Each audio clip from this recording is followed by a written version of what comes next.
And when I say any mode of transport, I mean road, rail, John, air. can I interrupt you? Can I interrupt you, John? Please. Is it possible to put on the screen again the group 5 picture that you had on the screen earlier? Is that possible or is that a problem? Sorry, which group? The F. There we go.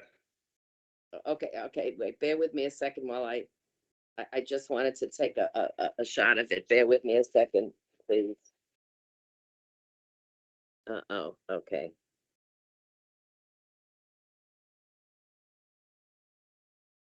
Is that okay? Do you have it? I think I goofed, but never mind. Maybe. Oh no, I have it now. Okay. I mean, bear with me a second. Sure, but do bear in mind that at the end today, Paulina will be sending out copies of the slides from yesterday and today. Oh, okay, good. So you'll get copies of them. Okay. So 7 rules, 7 Incoterms for any mode of transport. So any mode means road, rail, sea, containerized sea freight or air freight. So these rules are for anything other than bulk sea freight. They're for container sea freight, for road, for rail, for air, or for any mixture of those modes of transport. And these are the rules. So to take them briefly one by one, EXW XWorks. So with XWorks, virtually all the responsibility is with the buyer. So the seller is treating the contract as a domestic sale. So the buyer has to come and collect the goods. And when the buyer collects the goods, they even have to load their own truck. The seller must not load the collecting truck. The buyer, because the seller is treating it as a domestic sale, the buyer must also arrange export customs clearance and export import clearance when the goods arrive at destination. So with XWorks, the seller is not an exporter. The buyer is the exporter of record and the importer of record. Because of that, with XWorks, because the seller is treating it like a domestic sale, it is a domestic sale from the exporter's point of view, from the seller's point of view, they have to charge tax. If there's a local tax like VAT, GST, then the seller has to include that tax in their selling price because the seller is not the exporter.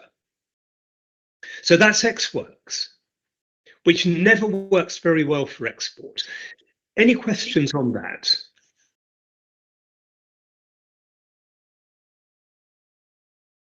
Okay, so we then have FCA free carrier. The seller delivers the goods, or the goods are collected from the seller by a carrier appointed by the buyer. So the buyer holds the contract of carriage.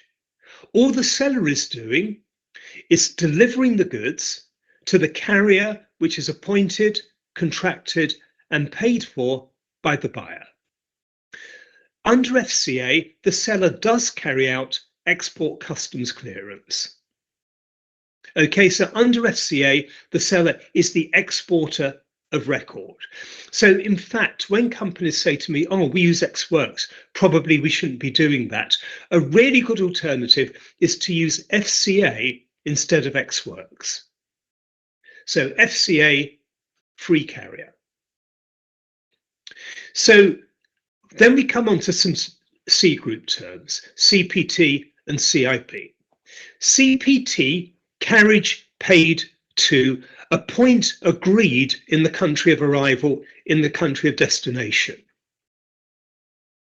So the seller has the contract of carriage to get the cargo to the agreed destination point. It may be a port, an airport, a railway station, a factory, a warehouse, a house, a field, anywhere which has been agreed in the country of arrival. With CPT, the seller's risk ends in exactly the same place as FCA. So with CPT, the seller's risk ends when the seller hands the goods to the carrier. So if it's a container load of cargo, when the seller loads that container, that's where their risk ends, even though they've got to get the cargo to the agreed arrival point. So the only difference between FCA and CPT is that with CPT, the seller has the contract of carriage up to the agreed arrival point. But with FCA and CPT, the seller's risk ends and legal delivery takes place on dispatch, not on arrival, on dispatch. So legal delivery under FCA and CPT is exactly the same place, as it is with CIP. The only difference between CPT and CIP is that with CIP, the seller must also insure the cargo. So CIP, carriage and insurance paid too. Now, this is interesting, and I want you to think about this. So I've said with CIP, the seller arranges insurance. Okay, so say the goods are going to, where should we pick? Let's say they're going to Singapore City. The terms are CIP, Incoterms 2020, Singapore City. So the seller has to arrange and contract the transport up to Singapore City. They also have to insure the cargo up to Singapore City because CIP includes insurance. But where does their risk end with CIP? Who can tell me that? Where does the seller's risk end? The dispatch. Sorry? It's the dispatch of materials, so the risk transferred to the seller, right? To the buyer. I'm sorry, you're not coming across very clearly. The risks are transferred from seller to buyer at the dispatch. Is what you wanted to ask? I'm sorry, I can't hear you very clearly. Mihail said the risk transfers from seller to buyer at dispatch. Okay, great, which is absolutely right. Thanks, Mihail. Sorry, I couldn't hear you very clearly. So, absolutely right. The risk passes on dispatch. In that case, why is the seller insuring up to arrival if the risk passes on dispatch? We seem to have a mismatch there. You're absolutely right, Mihail, in what you're saying.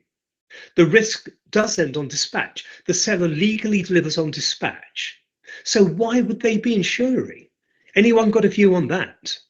It seems strange, doesn't it? Their risk ends on dispatch. Why are they insuring the goods up to arrival? Because they don't have the risk up to arrival. Why would they be insuring?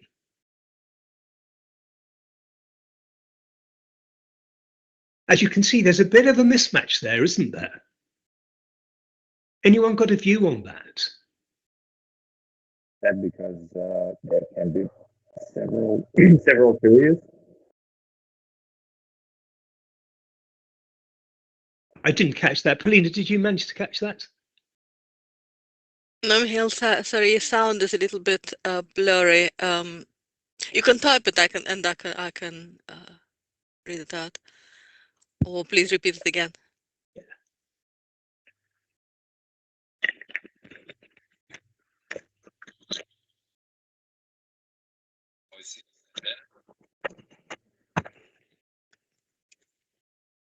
Or anyone else? Anyone else got a view on that?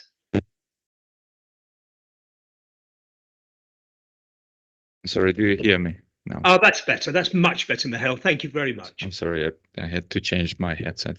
No trouble at all. You're very clear. Yeah, now. so perhaps is that because of many carriage transport companies can be used for transport? But why would the I seller don't know. insure? Yeah. You see, it's a bit of a conundrum, isn't it? It's a bit of a strange situation. We're saying here that the seller's risk, you're absolutely right in what you said. The seller's risk ends on dispatch. So say it's a container load of goods. As soon as the seller loads that container, their risk ends. They've legally delivered when they load that container at their warehouse. That's where they've legally delivered. So why would they insure up to arrival? I'll tell you the answer. The reason is they're insuring the goods on behalf of the buyer and against the buyer's risk. So they load the container, say the goods are going from New York to Singapore City. The terms are CIP Singapore City, and it's a container load of metal. So when the seller loads that container at their warehouse in New York, that's where they have legally delivered. That's where their risk ends. So they load the metal into the container. The truck drives away from their warehouse in New York towards the port. As it's driving away, it overturns, the container falls off, all the cargo is damaged. Okay, that's the buyer's risk. It's not the seller's risk. The seller's risk ended when they loaded the container, when they handed it to the carrier. That's the buyer's risk. So the buyer would still have to pay the seller because the buyer has the risk. But then the buyer would make a claim on the insurance company. So with CIP, the seller is insuring the cargo on behalf of the buyer and against the buyer's risk. Okay, the seller isn't insuring the cargo for their own risk because they haven't got the risk. Then they're insuring on behalf of the buyer. Okay, so, you know, it's a little bit tricky, isn't it, to get your head around, but that's the way it works. John, Joshua at Lipman Walton suggested that it is because the seller is organizing the carriage No, nothing and to not do the with buyer. it. No. Okay. No, nothing to do with it. It doesn't matter, you know, and I can see where you're coming from on that, you know, Josh. It makes sense what you're saying, but that's, you know, it's not the way it works. The buyer's got the risk. Okay, so the seller is purely insuring on behalf of the buyer. The buyer would have to make the insurance claim. So with CPT and CIP, it's very, very clear. The seller legally delivers in exactly the same place as FCA when they hand the goods to the first carrier in the country of dispatch. That's where they have legally delivered, even though they've got to get the cargo up to destination with CPT and CIP. So under CIP, the seller is insuring the cargo on behalf of the buyer and against the buyer's risk. And again, it may come down. John, can I ask you a question here? Of course you can. Please go ahead. Which is the preferred choice or the most common choice out of these terms that are often used? Okay, if I may, Freya, we're going to talk about that later on, which one to use. Oh, okay. Because Okay. it's a kind of, you know, it's a matrix of decision making. There's a number of things you have to take into account, which will drive you or which will lead you into using an appropriate term. So if it's okay with you, can we handle that later on where we will cover that? Yeah, thank you. Brilliant, thank you. Okay, so far we've looked at the terms where delivery occurs on dispatch. So with EXW, FCA, CPT, CIP, legal delivery is on dispatch, even though with CPT and CIP, physical delivery is up to the point of arrival. Okay, now we get to the D terms, and this is where it changes in a very, very big way. Because with the D terms, the seller takes all the risk until the goods arrive, and the seller doesn't legally deliver until the goods arrive at the agreed destination and have been receipted by the buyer. And there are three terms in the D group. DAP, delivered at place, exactly as it sounds. The seller must deliver the goods and take all the risk until they arrive at the agreed delivery point in the place of arrival. The seller has not legally delivered the goods until they do arrive and until they've been receipted. So if they arrive at the place of arrival, but no one's receipted them, they have not been legally delivered. So DAP, delivered at place. DPU is a slight extension of that, delivered at place, unloaded. And as unrealistic as it may sound, with DPU, the seller also has the responsibility to unload the goods when they arrive at the agreed destination. Now, you may say, how could the seller do that? A typical situation where that would be used would be a situation where you've got a container load of product and it's a very, very sophisticated load. The seller knows how they loaded the container at origin. They know how they've loaded it. They know how they've secured the cargo. So it makes sense for the seller to unload it in a safe way when the goods arrive. That's the kind of environment where DPU would be used quite a lot by the Japanese trading houses when they're, when they're trading in sophisticated pieces of machinery. So not used very much, but it's purely an extension of DAP. DPU, the only difference between DAP and DPU is that with DPU, the seller is also responsible for taking the cost, the risk, and the obligation for unloading the goods when they arrive. That's the only difference between DAP and DPU. And for those of you who remember the term DAT from Incoterms 2010, DPU is purely a change in acronym. The meaning of the term, or the definition of the term, is exactly the same as DAT. When we did the 2020 review, it became very, very clear that people didn't really understand DAT, delivered at terminal. They thought terminal meant it's got to be a transport terminal, a port, an airport, a railway station, where in fact terminal actually meant the terminal delivery point, the final delivery point. But it wasn't clearly understood. So DPU is just to make it clearer what that term means. It's purely a change in acronym from Incoterms 2010. It replaces DAT. So DPU, delivered at place, unloaded. And then finally, we have DDP, delivered, duty paid. And as you can see there, there's another version of DDP, deadly, dangerous practice for the exporter. And I'm talking to loads, or I'm trying to sort out issues for many, many exporters at the moment who have sold from outside the USA to the USA, and suddenly there's a tariff, which they weren't expecting at the time of the contract. So when they contracted with the buyer, they agreed a DDP price, delivered, duty paid. Then it comes to shipping the goods now, and the price has gone up considerably because the tariff's gone up. Okay, and the buyer has the right to say, no, we've signed a contract at the original price. We're not paying the higher price because of the higher tariff. So lots of confusion at the moment. DDP is very, very dangerous for the exporter.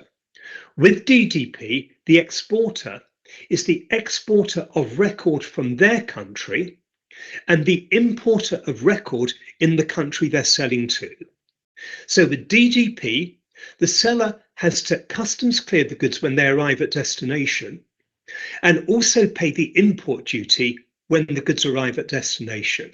That's got to be incorporated into the selling price. So if the duty goes up, then the seller is going to have increased exposure. Okay, they're going to be subject to a higher cost than they appreciated. And globally, tens of thousands, well, I shouldn't exaggerate this, let's say thousands of exporters to the US have come across this. They signed contracts before the tariffs came in, at a price before the tariffs came in, fixed price DDP contracts with buyers in the States. And they're shipping the goods now, and of course, suddenly they're subject to higher tariffs, which they're going to have to pay, and that's going to completely erode their margins in many cases. So I think the current situation, DDP has always been dangerous. I think the current situation highlights the danger of DDP for the seller. So, when we talk to exporters, we would always say DDP, delivered, duty paid, deadly, dangerous practice. Not just because tariffs may go up, but also because you're subject to the law of another country. If you sell DDP, you're the exporter of record from your country and the importer of record in the country you're selling to. So if we go back to Singapore, you're selling DDP Singapore City. That makes you and you're selling from the US, that would make you exporter of record from the US and importer of record in Singapore. And that means for your export, you're subject to US law. For the import, you're subject to the Singapore Customs Code. And if you breach the code, you could get prosecuted in the Singapore courts. So DDP, very, very dangerous for the seller. Okay. So those 7 terms are the 7 terms that you would use for container sea freight, road freight, rail freight, air freight, or any mixture of those modes of transport. Any questions on those? John, just for clarification, DAP Yeah. and DPU don't involve customs clearance by the seller. It is the No, buyer who does exactly. customs clearance. Exactly. So the duties are with the buyer, not with the seller. With DAP and DPU, yeah, they are. They are. And, in itself, and I'm glad you mentioned that. Thanks very much, Paulina, because, therein lies a problem as well. Because with DAP and DPU, very, very often delivery is going to be to an inland point. That's very normal. So if you've got, for example, DAP Singapore City, that means the seller has got to get the goods to the agreed address in Singapore City.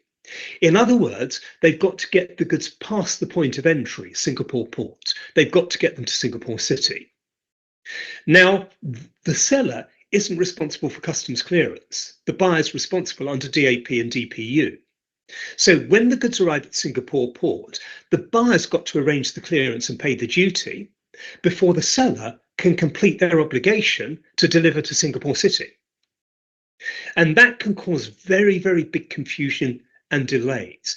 If the buyer delays in customs clearance, you can get a situation where the seller is subject to demurrage at the port because the cargo's been delayed. Now, Incoterms actually cover that, and they do say that if the buyer delays in customs clearance, they have to pay any accrued charges that are attributed to that delay. But it does get very, very messy. It really does. But absolutely right, Paulina, that's the situation with DAP and DPU. The seller is responsible for the buyer is responsible for import customs clearance. My phone's just. DDP is the only Incoterm where the seller is responsible for import clearance and import duties. No other Incoterm apart from DDP. So thanks for asking that, Paulina. Really good point. Any other questions on that or comments? Okay, so we then have 4 terms which you can only use for bulk sea freight. If the goods are loaded in containers, you cannot use these terms. So this is only for break bulk, the old-fashioned way of shipping goods. If you're dealing with 5,000 tons of ore, then you're probably using a bulk ship. That's the kind of environment when you can use these terms. But I stress, you can't use the next 4 terms when the goods are loaded in containers. And that's FAS, FOB, CFR, CIF. Those are only for bulk maritime, not for container. So what have we got? FAS, free alongside ship, exactly as it sounds. The seller legally delivers the goods alongside the ship at the port of loading, and that's where their responsibility ends. They have to carry out export customs clearance. They have to deliver alongside the ship. So for FAS to work, and actually for FOB to work, the ship must be there. It must be in place when the cargo is being delivered. So with FAS, the seller delivers the goods, customs cleared for export, alongside the ship at the port of loading. With FOB, it's purely an extension of FAS. With FOB, the seller must deliver the goods on board the ship, not just alongside it, but actually onto the deck of the ship. Under FOB, legal delivery is when the cargo touches the deck of the ship. That's where the goods are legally delivered from the seller to the buyer.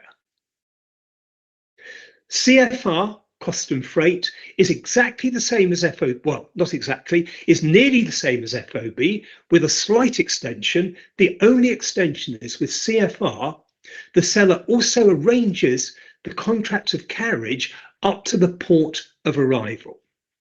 So with CFR, the seller arranges the international sea freight up to the port of arrival. But with CFR, legal delivery is exactly the same place as FOB. The cargo is legally delivered when it's loaded on board the ship. It used to be when it crossed the ship's rail. That was the case until 2010. But from 2010 onwards, under Incoterms, it's when the goods are on the ship. That's when they've been legally delivered under CFR. And just like CIP is to CPT, CIF is purely an extension of CFR. The only difference is with CIF, the seller also insures the goods. And just like with CIP, they're insuring them against the buyer's risk and on behalf of the buyer, or the other way around, on behalf of the buyer and against the buyer's risk. And the key point there is those terms can only use for bulk cargoes, the old-fashioned way of shipping, as you can see in the picture there, when the goods are loaded directly onto the deck of the ship without containers. If the goods are loaded in containers, you can't use FOB, FAS, CFR, and CIF. You can't use those four terms for container shipments. Okay, let me pause there. Any questions or comments? A little bit puzzled. Go on. Let's see if we can unpuzzle you. The matter is that CIP usually, what I have heard from my practice, I mean, used by many companies as delivery, cost insurance and freight as well, but by land. Okay, CIF even today, so still people quote for container delivered by sea. That's all. So that is why I can understand that nowadays that if I receive the material in container, kind of in usually proposed to me as CIF Rotterdam. Yeah. So I need to precise to people know it's CIP Rotterdam. Am I right? You are right. You're absolutely right. And right at the end this afternoon, I'm going to show you a case study of what can happen if the wrong term is used. But you're absolutely right. You know, it's a big problem globally. And normally when I get to this stage in the presentation, loads of people jump up and say, we always use CIF for everything. I hear this a lot. It's absolutely the wrong thing to do. And it's a global issue. With the misuse of FOB, FAS, CFR, CIF, it is a global issue. And, you know, it's quite funny at times. Even when, you know, I mentioned a bit earlier on, I was talking at the Automotive Industry Annual Conference a few months back. And, you know, it wasn't really about Incoterms, but this came up. And it was an audience. There were about, I don't know, at the conference, probably about 300 people. It was in Dubai. I can't remember. There's a few conferences. It was in Dubai, I think. But anyway, I mentioned this, that one of the key problems at the moment in international supply chains is that the wrong terms are being used. And sometimes insurance companies are saying the insurance is not valid because you've used an inappropriate term. So this came up in the talk I was giving about supply chain disruption. And someone jumped up in the audience and said, you're wrong, we always use CIF. And I had to explain very gently. I said, well, you know, really sorry, but, you know, it's a wrong term to use if the goods are in containers. And then the guy, and, you know, he was given the microphone so that he could make the point. And then the guy said, but, you know, we always do this. This must be something new in Incoterms 2020, that we can't use CIF if the goods are in containers. And I had to say to him, no, this was new in 1980. That's when it was new, when it was discovered, you know, by the ICC in the 1980 review that CIF, FOB, CFR, FAS don't work if the goods are in containers. And, you know, there are good reasons for this. You know, I always believe in giving reasons. So it's not just me saying this, it's what the rules say, but there's a very, very good reason. And the reason is, you know, if we look at the pictures for a minute, there's a really big difference between this kind of shipping and the way it's performed and this kind. And basically, there are two big differences. So with this kind of shipping, firstly, the first point at which the ship owner takes an interest in the cargo is when the cargo is on the ship. They have no interest in the cargo before that.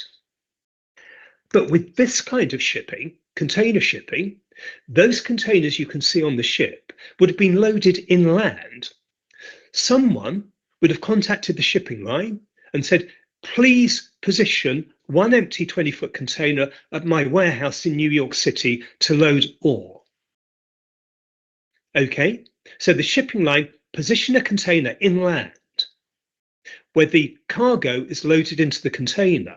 And that means the shipping line have an interest in the cargo way before they do for a bulk cargo. With a bulk cargo, there's no interest until the cargo's on the ship.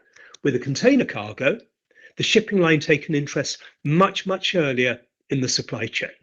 That's the first big difference.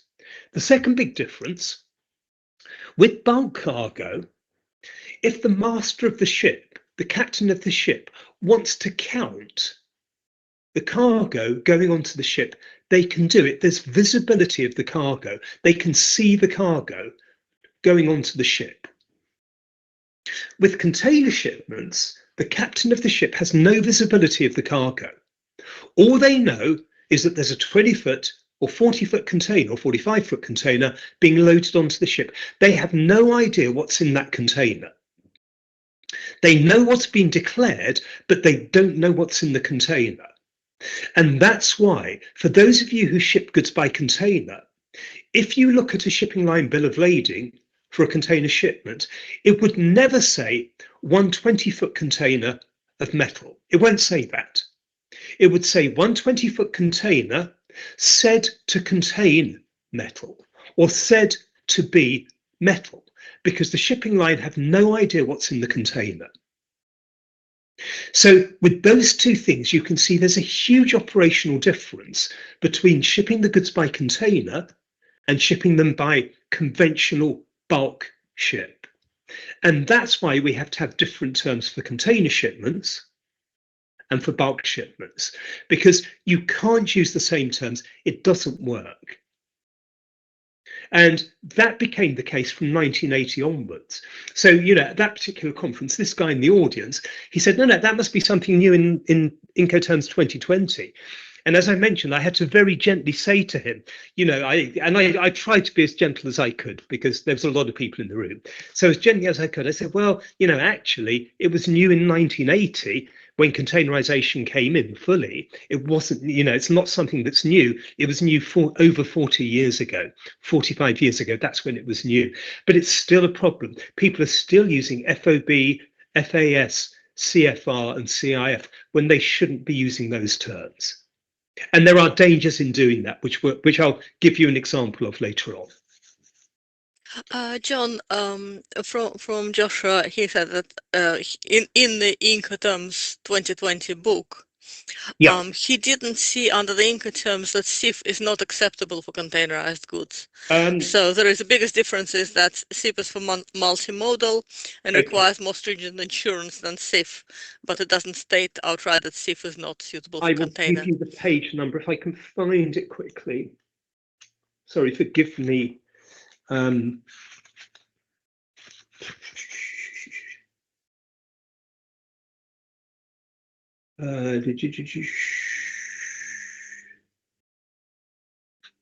Sorry, that's FAS. So you were talking about CIF, yep. Let's see if I can find this quickly.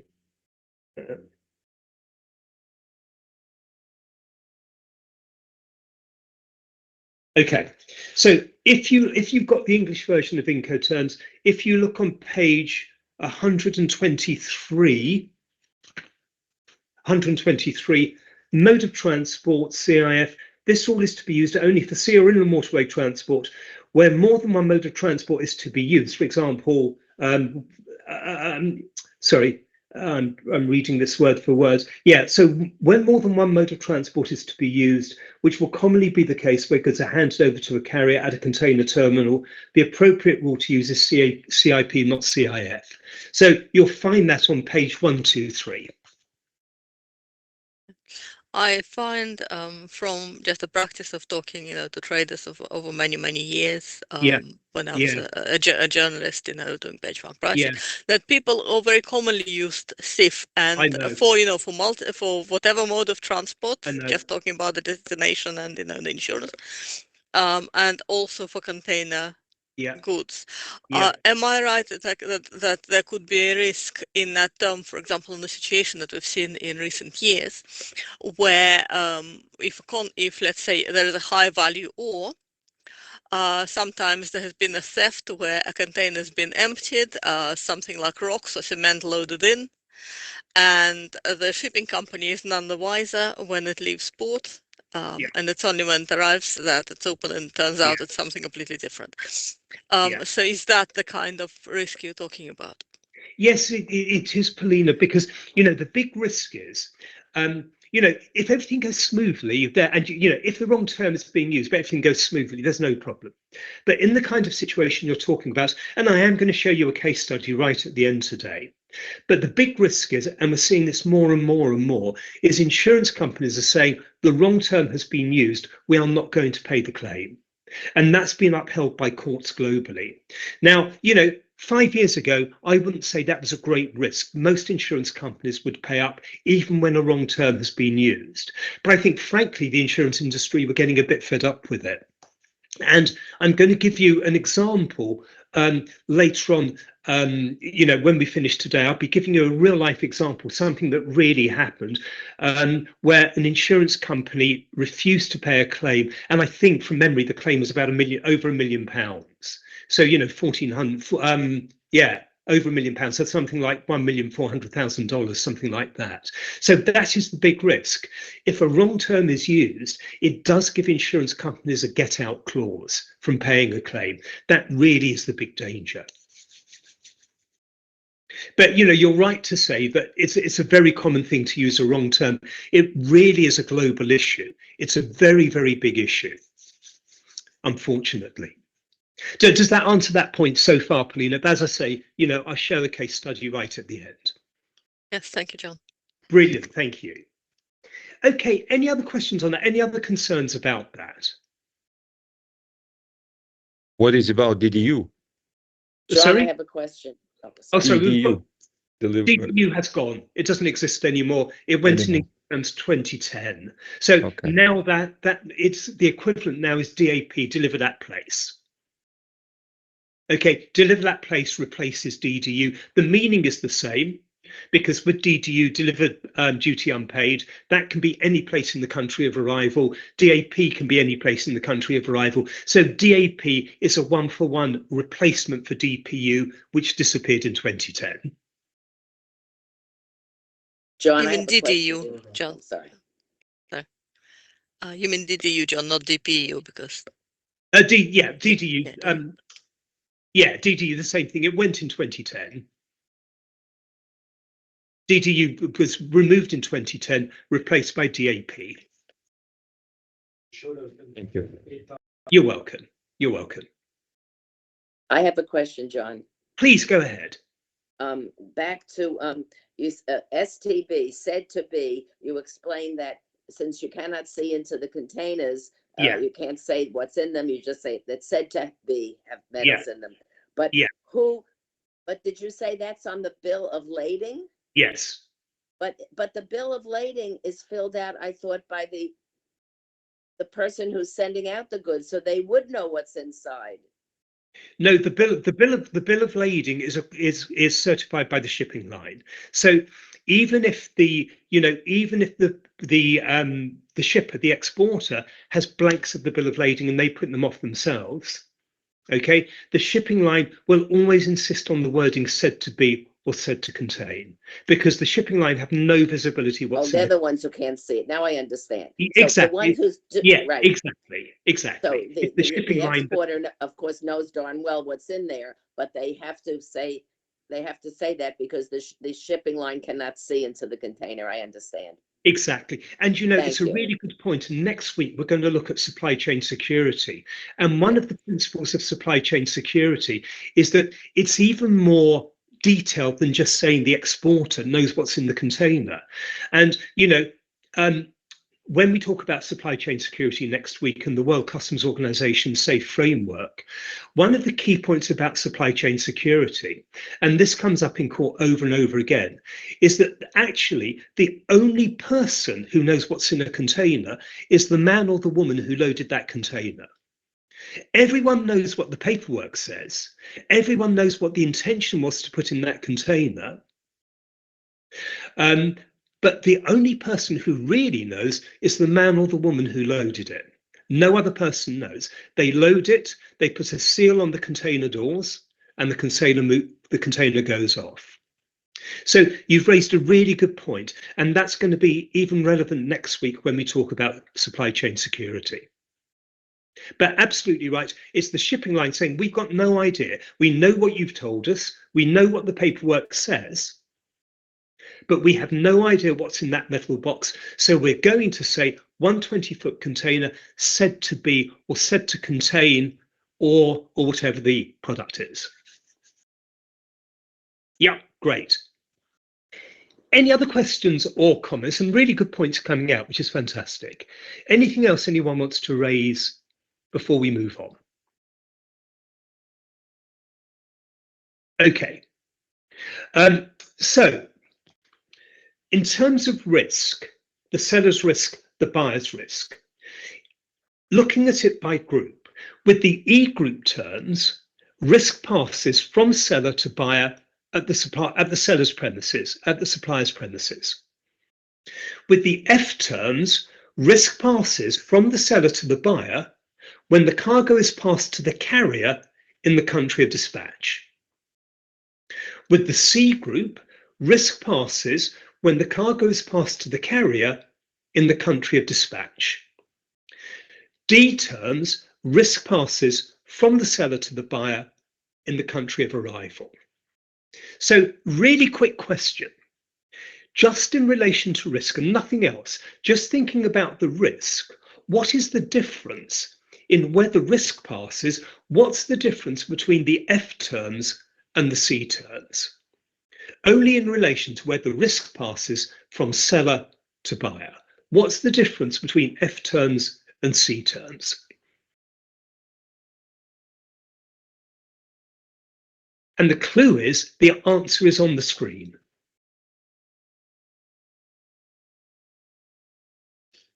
Carrier? Is that the answer, the carrier? Sorry, say that again, please. So the difference between F and C, that the risk passes when it's C, right? The risk passes when the carrier just took the material or container, let's say. And While that, am I right? Well, what does the screen say?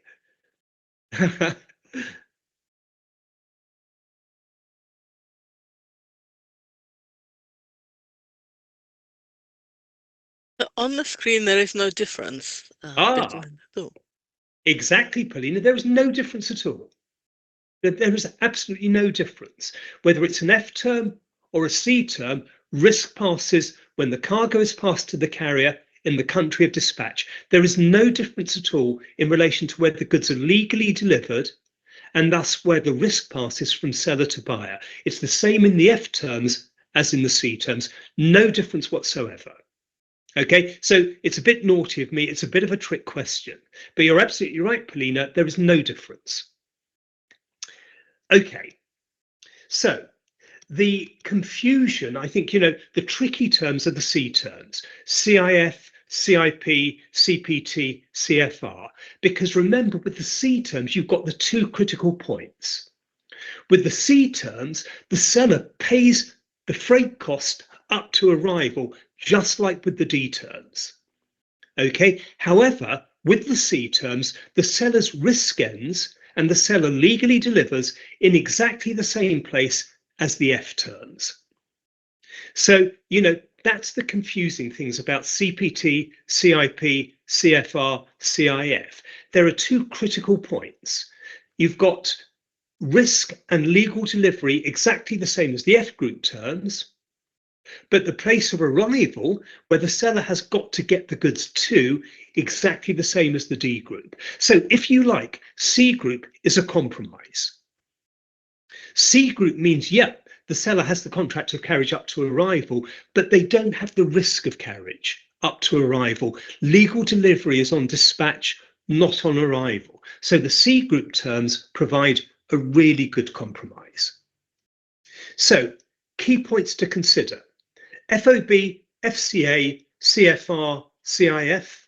I'm sorry, there's a mistake on that slide. Forgive me. That should be FOB, FAS. I beg your pardon. So ignore where it says FCA there. I just noticed the error there. Really apologize for that. I should have noticed that in my proofreading. So FOB, FAS, CFR, CIF, only for bulk cargoes, not for container cargoes. So just to say that again, there's a mistake there. It says FCA, it should say FAS. Okay, that's a key thing. FOB, FAS, CFR, CIF, only for bulk maritime, not for container cargoes. Ex Works, the buyer is both exporter of record and importer of record. DDP, the seller, is both exporter of record and importer of record, and both those situations are tricky, because in both those situations, in Ex Works, you've got the buyer who is responsible for customs clearance at origin and also on arrival. And generally, that means they would have to be registered at origin. With DDP, the seller is responsible for customs at export and on arrival, at export and import. So, you know, that can be a really difficult situation. And remember, with the C group terms, the legal delivery point where risk passes from seller to buyer and the physical delivery point are not the same. Okay, the legal delivery point is dispatch, the physical delivery point is arrival. And for DDP, if any of you attempted to use it when you're selling, there are some really good warnings there which may help you. Okay, so think about this. So you're a seller. You've got an order to get some material to Abuja, which is an inland point. It's the capital of Nigeria. So the options you've got are CPT Abuja or DAP Abuja. The goods are going, say, by container sea freight. The cost is going to be exactly the same because you're delivering to exactly the same point. So, you know, the freight rate's going to be identical. The cost is going to be the same. As the seller, which one are you going to go for? What's the difference between them? So you're delivering to the same point, which is Abuja in Nigeria, and therefore the cost is going to be the same. What is going to be the difference between them, the main difference? Any thoughts on that?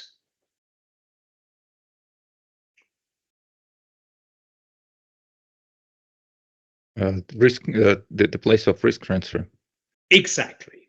So as a seller, what's going to be your preference? As a seller, CPT? Exactly right. Because with CPT, your risk ends on dispatch. With DAP, your risk ends on arrival. So exactly right. That's the key difference between them. It's the question of risk.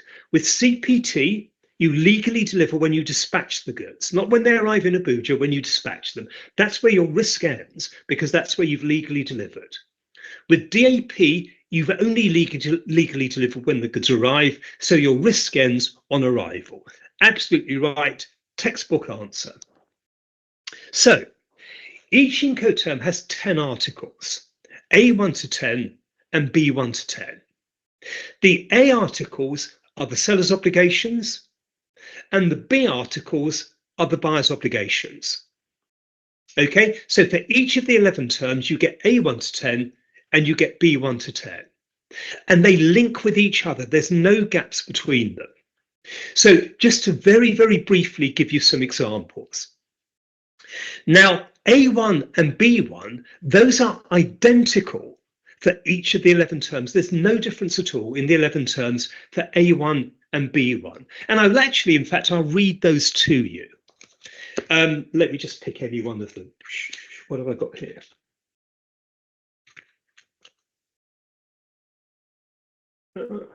Okay, so let's have a look at CPT A1. The seller must provide the goods and the commercial invoice in conformity with the contracts of sale and any other evidence of conformity that may be required by the contract. Any document to be provided by the seller may be in paper or electronic form as agreed, or where there is no agreement as is customary. That's A1, general obligation for the seller. B1, under CPT, the buyer must pay the price of the goods as provided in the contract of sale. Any document to be provided by the buyer may be in paper or electronic form as agreed, or where there is no agreement as is customary. So in each of the 11 terms, A1 and B1 are actually identical. There's no difference. And basically it's saying A1, the seller must provide the right goods as stipulated in the contract of sale. B1, the buyer must pay the agreed price. A2 and B2 is delivery and taking delivery. And here we're talking about legal delivery.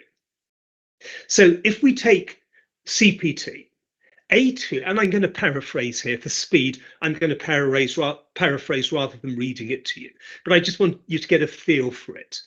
So with CPT, A2 will say the seller will legally deliver the goods when the goods are delivered to the first carrier in the country of dispatch. And B2 will say the buyer must take delivery from the time the goods are handed to the first carrier in the country of dispatch. So the point at which the seller legally delivers the goods, the buyer must take delivery. A2 is where the seller legally delivers to, and B2 is that point at which the buyer must take delivery. A3 and B3, transfer of risk. So let's take FOB. A3 will say this, and again, as I say, I'm paraphrasing here, I'm not using the actual wording. A3 will say the seller bears the risk of the goods until they're loaded on board the vessel at the port of loading. And B3 will say the buyer must take the risk of the goods from the time they're loaded on the vessel at the port of loading. A4 and B4 are contract of carriage. Who holds the contract of carriage? So for the C group and D group terms, A4 will say the seller holds the contract of carriage, and B4 will say no obligation. With the F group terms, A4 will say no obligation, B4 will say the buyer holds the contract of carriage. And that links with A6 and B6, which is the delivery and transport document. Who holds the delivery and transport document? A7 and B7 are customs clearance. So A7, for example, with DDP, A7, in other words, the seller's obligation, A7 will say the seller must arrange export and import customs clearance. B7 will say no obligation, because under DDP, the seller has to arrange both export and import clearance, but the buyer has no obligation to do either. So under DDP, B7 will say no obligation. I didn't mention A5 and B5. A5 and B5 are insurance, and that's really simple. B5 is always no obligation for each of the 11 terms. The buyer is never obliged to insure the goods. A5 will say no obligation apart from CIP and CIF. So B5 is always no obligation. A5 is no obligation apart from CIP and CIF. So for CIP, for example, A5 will say the seller must insure the goods on behalf of the buyer and against the buyer's risk. B5 will say no obligation. 6 and 7 we've covered. A8 and B8, checking, packing and marking the goods is always the seller's obligation. So A8 will always say the seller has the obligation for any checking, packing, or marking the goods. B8 will always say no obligation. For each of the 11 terms, B8 is no obligation. Allocation of costs for each of the 11 terms, A9 is what the seller has to pay for, and B9 is what the buyer has to pay for. So no argument about it. It's all in one place. A9 is what the seller pays, B9 is what the buyer pays. Notices A10 and B10. A10 is information the seller must give the buyer on request, and B10 is information the buyer must give the seller on request. So each of the 11 terms will be divided into A1 to 10 and B1 to 10, and this is how it looks in the book. There's an example of CPT. Now, do remember, and I know you're fed up with me saying this, but I don't apologize for saying it once more, the only true source of Incoterms is that book. Okay, that's the book that has the correct detail. It is the only correct version of Incoterms. All right, so that's an example of how it looks in the book. A1 to 10 are in blue on the left. B1 to 10, the buyer's obligations, are in brown or orange on the right of the book. Also, for each of the 11 terms, you'll get a set of explanatory notes. There's an example of them there. They're not part of the legal text. They're purely an explanation of how that term is designed to be used. So for each of the 11 terms, before you get to the legal text of the terms, you will get those explanatory notes.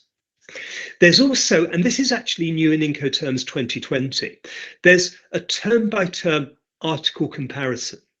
So for example, if you want to see the difference between carriage obligations between all the 11 terms, you can look that up. That's in the book. You know, it's an innovation in the book.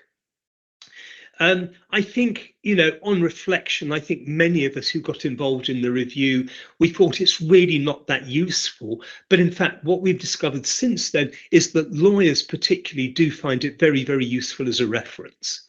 So I think that's a reality. It's new in Incoterms 2020. It's not part of the legal text. For everyday use, it's not used very much. But, you know, I think we are finding the lawyers are finding it quite useful. Okay, so for those of you who remember Incoterms 2010, the previous version, these are some of the key changes, and then we'll look at the current changes that happened in Incoterms 2020.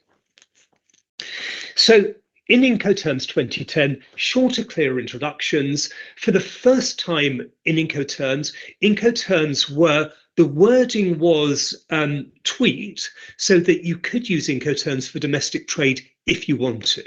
Prior to 2010, you couldn't really use Incoterms for domestic trade, only for international. But the reason we tweaked the wording in 2010 is because in the States we were hearing that one of the reasons why they use the American foreign trade definitions is because the AFTDs work for domestic trade. So what we thought was, by just tweaking the wording to make the terms usable for domestic trade as well as international trade, we would encourage the US to use Incoterms for all their trade, whether domestic or international, and that has worked to an extent. I wouldn't say to a full extent, but to some extent that has worked. In Incoterms 2010, we really underlined the fact that Ex Works is recommended only for domestic trade and not for international trade. You know, there's a term that we use, a phrase that we use. It's a kind of throwaway term, but the throwaway term is Ex Works never works and DDP is deadly dangerous practice. The two extreme Incoterms are really problematic. In fact, in the 2020 review, we nearly removed them. They've stayed actually because many countries wanted to keep them, but they were nearly removed from Incoterms. So, you know, something to have in your back of your mind. Ex Works never works, DDP, deadly dangerous practice. In Incoterms 2010, because it was something new, we had to include carrying out security formalities. it was, you know, in 2010, we really tried to get over this problem of people using CIF, FOB, CFR, FAS for containerized shipments. It's been a problem, you know, at that time it had been a problem for 30 years, and we didn't know how to get over it. You know, you need to keep the terms for bulk shipment because, you know, some cargoes are moved in bulk. People charter ships, you know, large cargoes of metal are going to be shipped by bulk charter ship. So we had to keep those terms. But what we did in Incoterms 2010, and we've done the same in 2020, is we've separated those terms for the multimodal terms. We've put the bulk sea freight terms right at the back of the Incoterms book. All the other terms are in their group, but the terms FAS, FOB, CFR, CIF, they're right at the back of the book, and we've done the same thing in Incoterms 2020. In 2010, we recognized that the migration to e-commerce, to using digital messages instead of paper documents, we recognized that that wasn't going to happen anytime soon. So we reduced the wording on electronic documents to make it very, very simple and very straightforward. And again, I'll talk about that a little bit later on.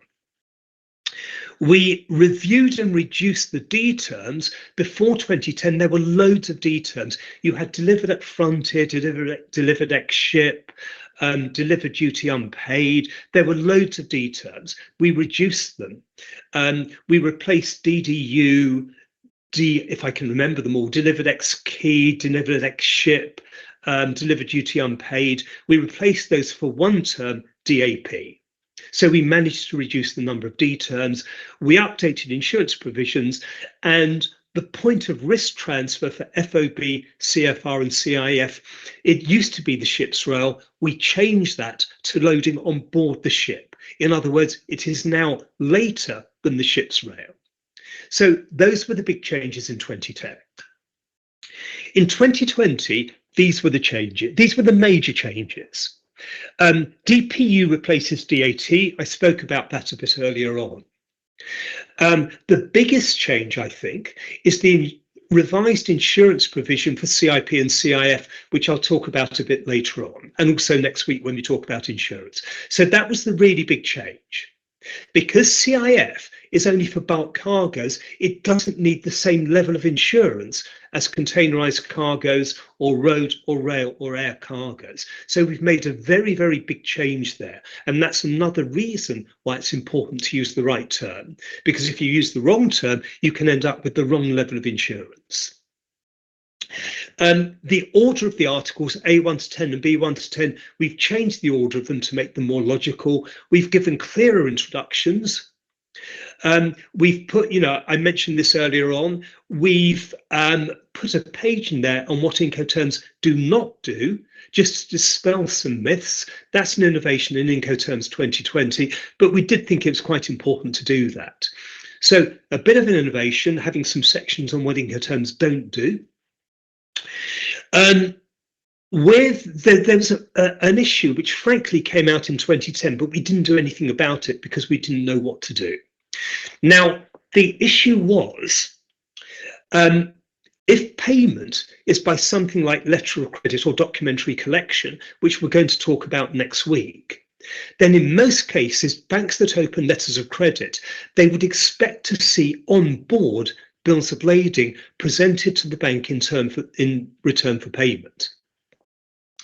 Now, if it's a container shipment, legal delivery is before the goods are placed on the ship, and therefore the seller would not be entitled to get the bills of lading because they're not placing the goods on the ship. And that's an issue, because if the seller needs the onboard bills of lading to get paid, under FCA, CPT and CIP, they can't get, under FCA, they can't get the bills of lading. They're not entitled to them.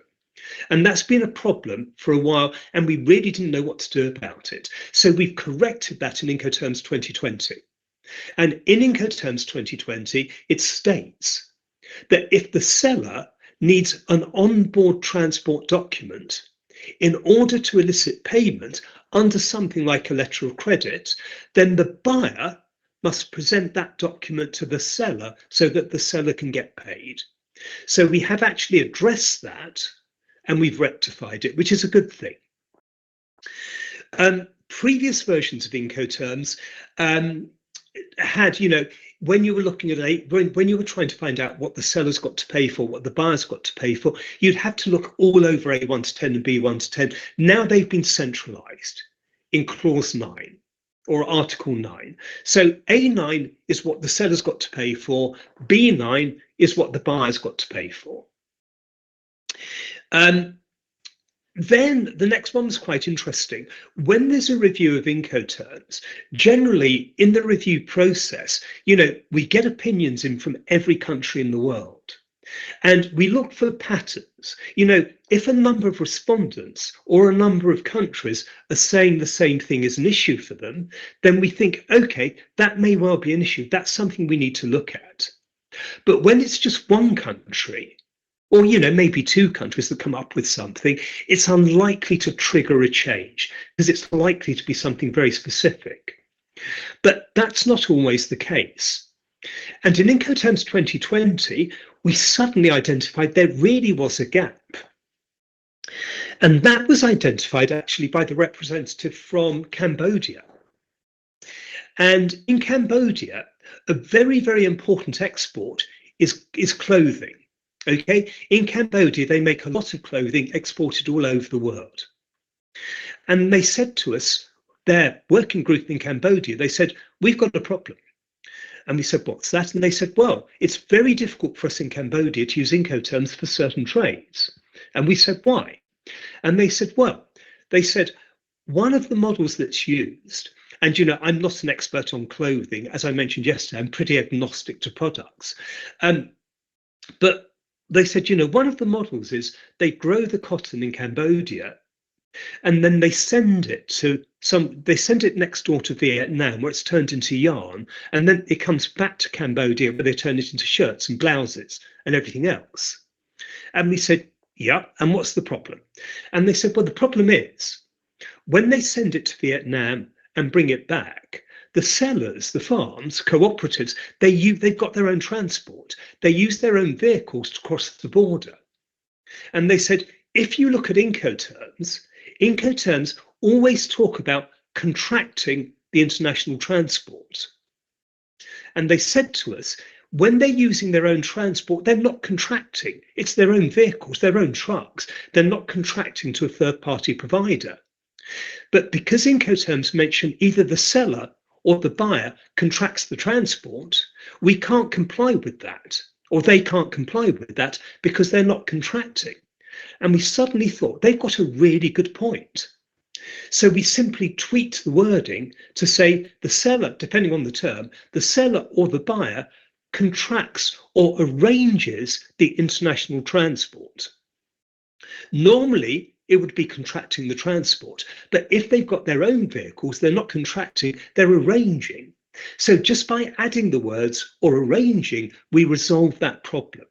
Once again, it was a problem that was nearly overlooked, and thank goodness we didn't overlook it because it's really relevant. Some of the big, for example, steel producers, they actually have they use their own transport. Sometimes they have their own ships. Sometimes they have their own railway wagons. So they're using their own transport. They're not contracting. So it was really important. It was one country that brought it to our attention, but it did trigger a change in the terms.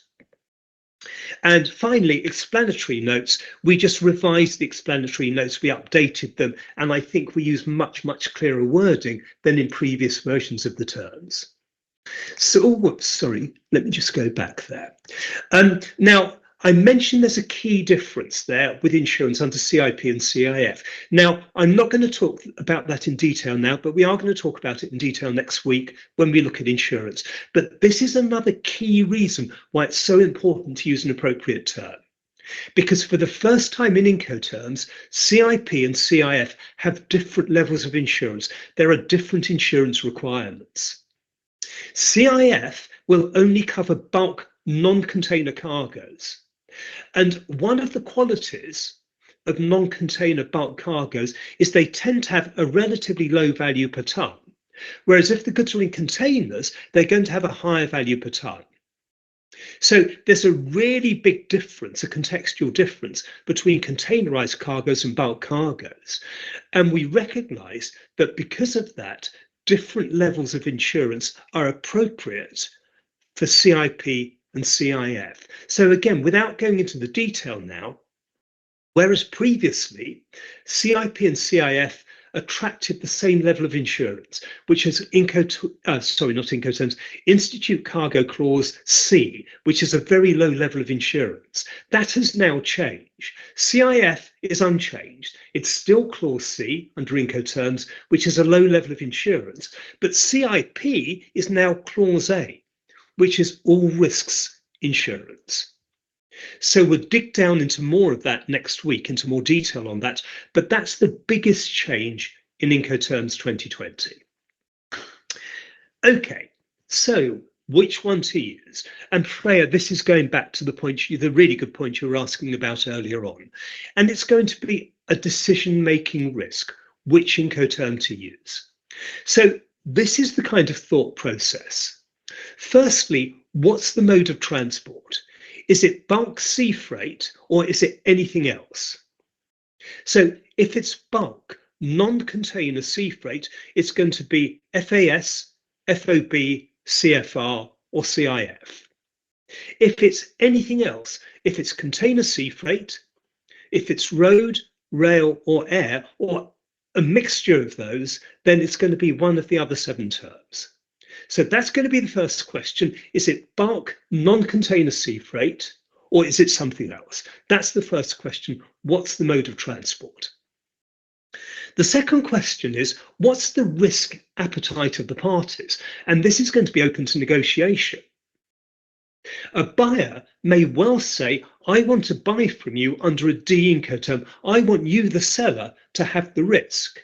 And the seller may say, okay, we're prepared to take the risk, we'll contract under a D Incoterm. Or the seller may say, no, we're not going to do that. We're not going to do DAP, Abuja, Nigeria. We're not prepared to take the risk. We will do CPT or CIP, Abuja, Nigeria. So that's going to be the second question.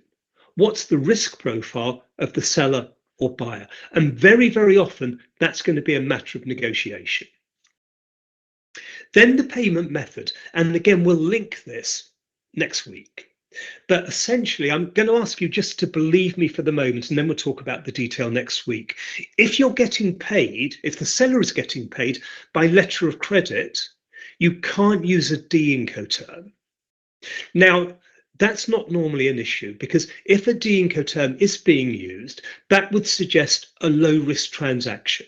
And if it's a low-risk transaction, you're probably not going to use a letter of credit anyway. Okay, but it's a fact, for technical reasons, you can't use a D group Incoterm if payments by letter of credit. So that's the next question. What is the method of payment in the contract? Now, some countries have regulations, not very many, in fact, very, very few, but some countries do have regulations. For example, if you sell to Nigeria, under Nigerian law, the contract has got to be CFR or CPT. That's what Nigerian federal law says. All the imports into Nigeria have got to be CFR for bulk cargoes, or for anything else, CPT. So rarely, but sometimes, there may be regulations in the buyer's country. And sometimes it's good just to look at normal practice. What are most people doing for this particular kind of trade? So, for example, for trades within the European Union, actually within the European Union, normally they're going to be on an FCA or CPT basis. That's what's normal. They don't have to be. There's nothing to say they have to be, but that's what most people do. So, you know, if you want to get a broad spectrum, what are most people doing, it's good to look at normal practice. Then the next two kind of link with each other, remembering that the documents in international trade represent the goods and control of the transaction. So from the seller's point of view, the exporter's point of view, if they want to be absolutely sure of where the goods are going, then they have to contract under a C term or a D term where they hold the contract of carriage. Because remember, with an an E term or an F term, the seller doesn't have the contract of carriage. The seller only has the contract of carriage with C terms or D terms. Now, that can be an issue because the seller is, and there may be very good reasons. The goods may be licensable. They may be dual use. There may be an export license, say we will, where the country of export says we will grant a license if the goods are going to Singapore. But if the goods are diverted to another country, that could breach the license. And there could be sanctions implications as well. So if the seller wants or needs control over the transaction, they need to contract under a C term or under a D term. Because if they contract under an E or an F term, they know where the buyer tells them the goods are going, but the buyer may divert the goods. The buyer has the contract of carriage. So how much control of the transaction is needed? Very often, it's going to be cost control. Who gets the best freight rate, seller or buyer? If the seller gets the best freight rate, it makes sense to have a C group or D group contract. If the buyer gets the best freight rate, it's probably going to be best to have an F group contract. So very often that's what it's going to be about, cost control, who can get the better freight rate, the seller or the buyer. Then can you do it well? If you're the seller, can you do what you're being asked to do? You're asked to contract DDP, Timbuktu, Mali. Can you actually get the goods to Timbuktu and Mali? Can you be the importer of record in Mali? Can you pay duty in Mali? Or are there constraints? Would you have to register there to do a DDP transaction to be the importer of record? So there may be country constraints. Whatever you're being asked to do, of course you want to keep the customer happy, but can you actually do it? And can you legally do it? And importantly, from the seller's point of view, can you safely do it? That's really important. So that's the kind of thought process to go through when you're deciding what Incoterm to use in a contract. So Freya and anyone else, any questions on that? Any comments on that? No, not from me. Thank you for explaining it. John, there's a couple of points in the chat that obviously from Great. the seller's perspective, for example, Yeah. if you're sending something to Nigeria, CPT is better than, say, Yeah. Yeah. DDP because you don't take all the risk of customs clearing the goods into Nigeria.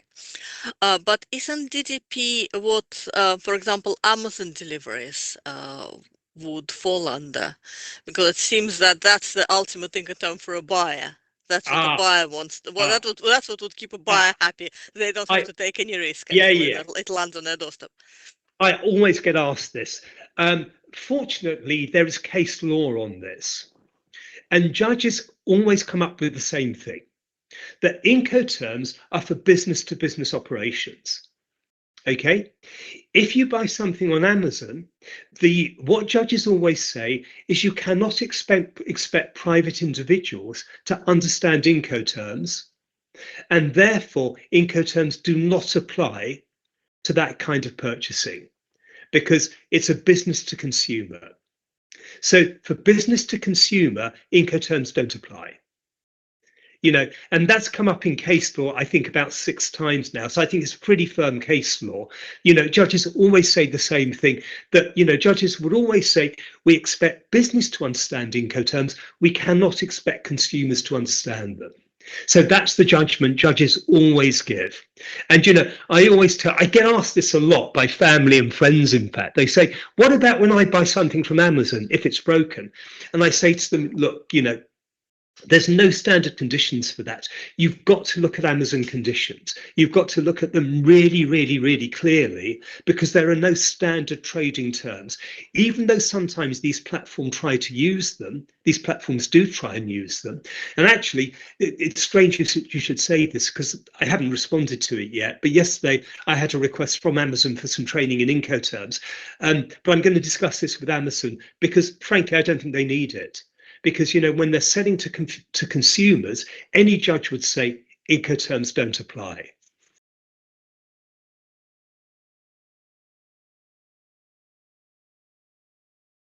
Okay. Thank you, John. I You're guess welcome. Amazon wants to have business accounts, so it might be that. Yeah. Yes, that's true. That's very true. Okay, so incorporating into the contract, the bit in red you can see there, that's the important bit. To be protected by Incoterms, they must be mentioned by name in the contract. So to have the protection of Incoterms, there are three things you would expect to see. You would expect to see Incoterms rules, that terminology. You would expect to see the three-letter code, and you would expect to see the named place of physical delivery. And there you can see an example in red there, subject to Incoterms 2020 rules, CIP Singapore. That's the kind of wording, that's the model you would expect to see in the contract and also on the invoices as well. Subject to Incoterms 2020 rules, CIP Singapore. If the word Incoterm rules is missing, if the three-letter code is missing, if the named place is missing, you don't have the protection of Incoterms. So it's the three-point checklist. Mention the rules, mention the three-letter code, and mention the agreed physical delivery point. So I promised you a case study. Nothing would go wrong, or will it? This really happened in the UK. And just to prove it to you, this was a while ago, but there's the newspaper that actually had an article about it. So we're not really interested in the runners fractured, whatever it was, or the crooks targeting an empty house. The headline we're interested in, delays as lorry plows into a bridge on the A12. And the A12, you know, many of you won't know, it's a trunk route in the UK. It goes, it goes between Thamesport docks in the UK, which is on the Thames, and a city called Colchester in the east of the UK, the east of England. So what happens? And I'm going to go through this really quickly. So this company in Colchester, their business is they buy ships' engines, really big ships' engines, they renovate them and they resell them. Okay, that's what their business is. So they bought 3 ships' engines from Brazil. They're going to overhaul them. They're going to sell them. In the contract that they have with the company in Brazil, the Incoterm in the contract was CIF Tilbury Docks. Their workshop is based in Colchester, which is 40 miles to the east of London. A transport company goes in to collect the engines when the ship arrives and deliver them to Colchester. The transport company goes in, they miscalculate the height of the load, and they use the wrong kind of trucks. Okay, they should be using low loaders, they use standard trailers. This is the unbelievable bit, but this is absolutely true. They pick up the 3 engines, there are 2 trucks, they put 2 engines on 1 truck and the 3rd engine on the 3rd truck. This is the unbelievable bit, but it's true. They collect the engines from Tilbury, they're driving them to Colchester. On the way to Colchester, each truck crashes into 3 bridges. Can you believe that? The first truck goes onto the first bridge, it's a railway bridge, and they knock some bricks off the bridge. They don't stop, they go straight through. The second truck follows and does exactly the same thing. And they do that with 3 bridges. Each of the 3 bridges, first truck goes through, crashes into the bridge, and the second truck does exactly the same thing. They cause £1.5 million of damage. And there's some pictures. And I'm going to ask you to look at the way the goods have been shipped, as well as looking at the pictures.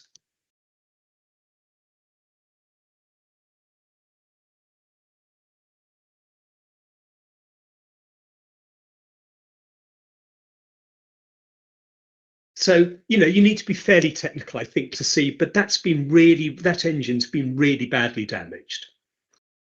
So the issues and the outcome, without going into huge detail here, you know, as you can see there, you know, 0.9 total loss, £1,352,500.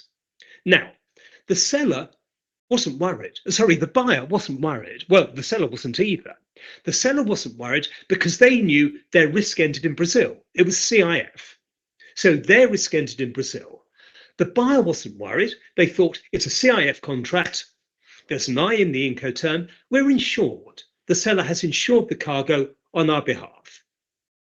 So the buyer in Colchester, they know they've got to pay the seller. They pay the seller, and then they make a claim on the insurance company. And they have to do that. They've got to pay the seller because the seller's resided in Brazil.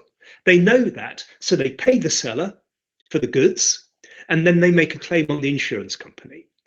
Do you think that the loss of £1,352,500, and that's the cost of the damage, could that be claimed from the insurance company? What do you think?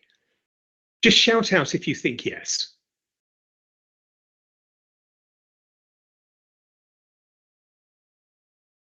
Or shout out no if you think no. No, perhaps. Because, the difference is CIP clause A was not applied. Yeah, well, exactly. So really what we're coming to here is you've got to look at, if we just go back, you've got to look at how the goods are shipped. They've been shipped on a flat rack container. That's a container shipment. Okay, it's not a standard closed container, but that doesn't matter. There are different kinds of containers. It's a flat rack container. Very, very clearly, it should have been CIP, not CIF. The contract said CIF. So basically, the insurance company said, "Niet, we are not paying." They said, "We're not paying for two reasons. Firstly, the incorrect Incoterm had been used in the contract. The Incoterm said CIF, but it should have been CIP because the goods were loaded on a container. It should have been CIP. And also, there was no extension for the road part of the journey. Containers go by sea and by road, but there was no extension for the road part of the journey. So the insurance company said, absolutely not. We're not paying 1 penny. We're not paying 1 cent. The importer got a recovery from the haulage company, but remember, carrier's liability is really low. It's not the full value of the goods. So they got a small recovery from the haulier. They did get a small recovery, but not nearly enough. They got £1,300 a tonne. That wasn't nearly enough for the value of the goods. It nearly put the company out of business. Very, very nearly, simply because they used the wrong Incoterm in the contract. So I said I'd give you a case study, a true one, and that was one of them. So some key points there, and I can see we're running out of time here. We always do on Incoterms. So very, very quickly, some key points. Remember, when you give the physical delivery point, you've got to give an accurate point of arrival as agreed in the contract. You've got to mention Incoterms in the contract. You mustn't use bulk terms for other methods of transport. Remember, American foreign trade definitions are completely different to Incoterms. Remember, with C group terms, it can get really confusing because we've got the two delivery points. We've got legal delivery on dispatch, physical delivery on arrival. Never do more than the term requires. For example, with Ex Works, the buyer has to load the truck that collects the goods. Very, very often the seller will load the truck because the seller's got the crane, the forklift or whatever. But remember, with Ex Works, never load the collecting vehicle. Okay, the seller has to do their own load. Sorry, the buyer has to do their own loading. Never do more than the term allows. So those are some of the key points.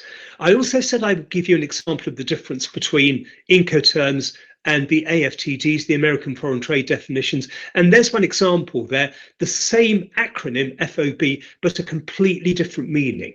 In the American terms, FOB can apply to any mode of transport, and it's a bit like FCA under Incoterms. It's completely different to FOB. Okay, with Incoterms FOB, it's bulk sea freight only, and risk passes are when the cargo is loaded on the deck of a vessel. It can only be used for bulk sea freight. Okay, so there we go. Oh, did that too quickly. Just to summarize, remember to make sure you're covered by Incoterms in the contract. Make sure you've got the 3-letter code, make sure you've got the named place of physical arrival, and mention Incoterms rules. Really, really important. And those are some examples you can see there. Okay, so I know it is time now. You know, I was hoping we'd finish a bit earlier, but Incoterms always attracts a lot of attention. But I'm happy to stay on for as long as you want me to. So any questions at all, any comments about Incoterms? We can also pick up questions next week when we reconvene, but really happy to take any questions now. John, can you go back and find the screen where you showed the Inco Group F? Oh gosh, right back, yeah. Is it possible? If it's a big deal, don't worry. Okay, I can flick back. Why? Do you have a question? While I'm doing that, do you have a question on it that I can No, start I to just wanted to see it again. Oh, okay. There we go. Oh, good, good. So hold it there for a minute. Okay, thank Okay. you. Okay, got it. Thank you. You got it? Yep. Okay, brilliant. Brilliant, brilliant. Thank you. Thank you. This, I will also send the slides out after this session, so you will get the slides for part 1 and part 2. This session is being recorded, so if you would like a recording, once it's finished, I can send that to you as well. Please don't hesitate to ask questions now, or if a question comes up on your mind afterwards, send it our way to Pauline@mmta.co.uk. So, any questions? While your minds are fresh about this, any questions? Any key takeaways that you want to talk about? So one question, is a CIP for any mode of transport? Yeah, apart from bulk sea freight, but any other mode of transport. It's for container sea freight, air, road, rail, or any multimodal mixture of those. So absolutely, Paulina, any mode of transport except for bulk sea freight. Okay, let's see if we have another question. I think Okay. not at this point. Anything else? Okay, so Paulina, while I remember, can I ask, do you recall there was one slide where I've made a mistake on it? If you wouldn't mind correcting that before you send it out. Yes, I will do. Have you made them? Thank- Okay, thank that's John. brilliant. I can Really- do that before the slide is sent. Oh, lovely, lovely. Really sorry about that, guys. That's my bad. I should have noticed that. So I apologize for that mistake, but we'll correct that. John. Once again, a real pleasure to be with you this afternoon. I hope you've enjoyed it. I hope it's been useful. Incoterms right at the center of every international trade contract. So it's a really important protocol. You know, if you do have any issues about that, as I say, we can pick them up next week. The next session on Monday, which is, oh, sorry, I've stopped the presentation, but it's about shipping, it's about customs, it's about insurance. We'll have time on that to pick up anything else you want to ask about Incoterms, or anything we did yesterday for that matter. So we'll have time to pick that up, and we'll certainly do that. You know, don't have nightmares, don't have bad dreams, don't lose sleep over it, because any questions can be answered. So if there's nothing else, it just remains for me to say thanks very, very much everyone for your attention, which I really appreciate. Hope it's been useful. Have a lovely day for those of you in the States. For the rest of you, have a lovely evening. Paulina, thank you very much for your organisation. And over to you. Anything else to finish off with? Thank you very much, John, and thank you for everyone. Just to remind you, the next session, which will be on logistics, so transport, customs, insurance, will be on Monday, the 6th of October, at the same time, again, 1 p.m. UK, which is +1 UTC +1 hour, and until 4:30 with a break. It will be on the same link, so you can log in on the link you had today. I will send out a reminder beforehand. So I will see you then. And if any questions crop up in your mind after this session, please email me at paulina@mmta.co.uk. I will put it in the chat now. Thank you, and we'll see you next week. Thanks very much, everyone. See you next week. Thanks, Paulina. Thank you. Bye. Bye now.